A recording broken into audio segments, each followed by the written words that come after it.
Ano ba yung magandang kalagayan ng ating mga alagang ibon kapag ka iloload o isasampa sa truck para sa liparan? Busog ba o walang laman yung butchi? Magandang gabi sa inyo mga kalapatids. Welcome back dito sa ating tambayan, Chocobolo TV.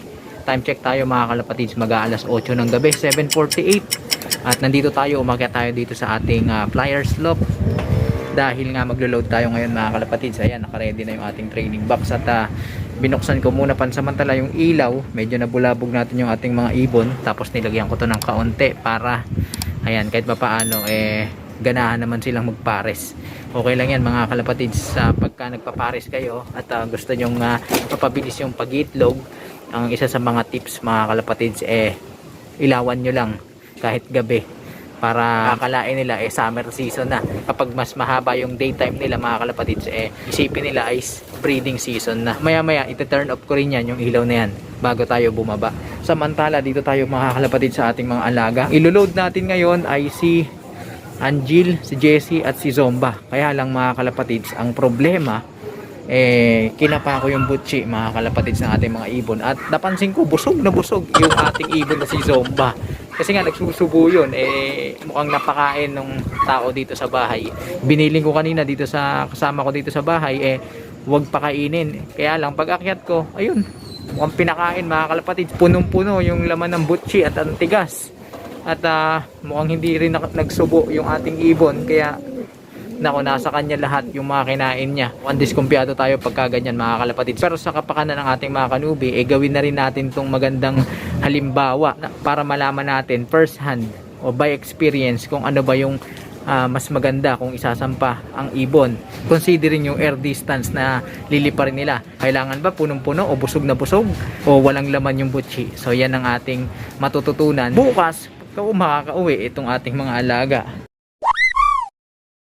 Maiba tayo mga kalapatids, yan yung ulat panahon natin ngayong gabi. Napakalakas ng hangin, parang may paparating na bagyo at kumikidlat-kidlat mga kalapatids. Maghapon napakainit at ang ganda ng panahon, pero ngayon gabi mukhang uulan. Sana naman kinabukasan ay maging maayos yung panahon. Pero ayon sa balita, meron dalawang low pressure na binabantayan na papasok dito sa Philippine Area of Responsibility. At pagka may mga ganyan, malaking epekto yan sa ating mga alaga. Ano kayang gagawin natin? Magkakarga pa tayo ngayon mga kalapatids sa palagay ninyo? Parang nawawalan ako ng gana magkarga ngayon ating mga alaga. Ito si Zomba, ang laki ng tiyan, tingnan nyo. Ayan, tiyan. Ang laki ng butchi. Ayan kitang kita. Ayan, tingnan nyo, di ba? Bilog na bilog yung butchi. Pag ginawakan nyo yan, matigas. Sana kung uulan man, mamayang gabi, tapos kinabukasan, maging maganda na yung panahon. So sasampa tayo mga kalapatids. Alright, training pa lang naman to. So bago umulan, kailangan makarating na tayo doon sa sampahan o sa loading area para hindi tayo mabasa. So ang gagawin ko, lalagay ko na dito yung ating mga alaga. Hindi ko na i-video mga kalapatids, magmamadali na ako dahil mag 8:30 na, 8:30 lang yung pinaka cut off ng sampahan doon sa club na ating pagtitrainingan. 75 years later. Welcome back mga kalapatids. Kauwi lang natin galing dun sa loading station mga kalapatids. Grabe, inabot tayo ng ulan, ng malakas na ulan habang nasa daan tayo papunta dun sa loading station. Pero buti ngayon, bagamat umuulan pa, hindi na ganun kalakas mga kalapatids. Pero kanina grabe, ang lakas ng bagsak, buhos ng ulan, may kasama pang kidlat. At sana bukas maging maganda yung panahon. Isang dahilan bakit ko sinampa yung aking mga ibon, dahil kailangan din naman nila kasing pagdaanan yung mga ganyang pagkakataon. Di naman laging maganda yung panahon mga kalapatids. Para malaman din natin kung gaano katibay yung ating mga ibon, kailangan maranasan nila yan, yung ganyang mga pagkakataon. Di naman lagi-lagi mga kalapatids, paminsan-minsan lang naman. Kanina yung kinapako yung butchi ni Angel tsaka ni Jessie, malambot na. Samantala yung kay Zomba, talagang tigas-tigas pa, punong-puno mga kalapatids. Kaya sa araw ng bukas mga kalapatids na kanubi, masasagot natin yung katanungan kung ano ba yung magandang kalagayan ng ating mga alaga kapag isasampa sa liparan sa 120-130 kilometers more or less. Busog ba o walang laman yung butchi? So bukas natin malalaman yan mga kalapatids. Kaya tutok kayo bukas magkita-kita tayo dito sa ating tambayan. Pag-usapan natin yan. At malalaman din natin kung mag-i-improve yung ating mga alaga sa liparan. Meron tayong ginawang chart, meron tayong ginawang record para makita natin yung development ng ating mga ibon. At na-excite ako talaga mga kalapatids na mag-load at mag-training dito sa club na aking pinagte-trainingan. Kasi dito sa club na to, napakaraming ibon, nakakatuwa. At sa club na to, nakita ko naglalaro yung ating mga idol sa larangan ng pag-aalaga.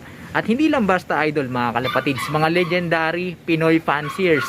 Alam nyo na yan kung sino-sino yung mga yan. Sila Sir Jaime Lim, sila Sir Nelson Chua, at iba't iba pa mga kalapatids. Pati mga vlogger na sikat, sila Sir Michael Rasquero. Yan. Sa bawat sektor ng BBC Manila, may mga magagaling na fanciers mga kalapatids. Kaya nakakatuwa. At sa liparan na nagaganap, nakikita natin yung performance ng mga ibon nila, at nakikita rin naman natin na ikukumpara natin yung performance ng ating mga ibon sa ganung paraan. Kahit papaano masusukat natin, ma-evaluate natin yung sarili natin kapag kinumpara natin yung ating performance sa magagandang performance nila, yung mga ibon nila, yung mga sistema nila, at kung ano-ano pa. At makakatulong yun ng malaki para patuloy pa tayong ma-develop at matuto sa ginagawa nating pag-aalaga. Kaya tutok lang kayo mga kalapatids dito, at sa mga hindi pa nakapag-subscribe na nakakanood nito, pakisuyo lang, wala namang bayad yan, pindutin nyo na, 1 segundo lang, subscribe button at ang notification bell para updated ka sa ginagawa nating kwentuhan. At kung nagustuhan mo ang video ito, paki-like, comment, share na rin para nang sa ganun marami pa kang maabot ng ating programa. Paki-follow ang ating Facebook page para sa tuloy-tuloy na kwentuhan, nakapupulutan ng mga kaalaman. Paano mga kalapatids, kita-kita tayo bukas sa abangan.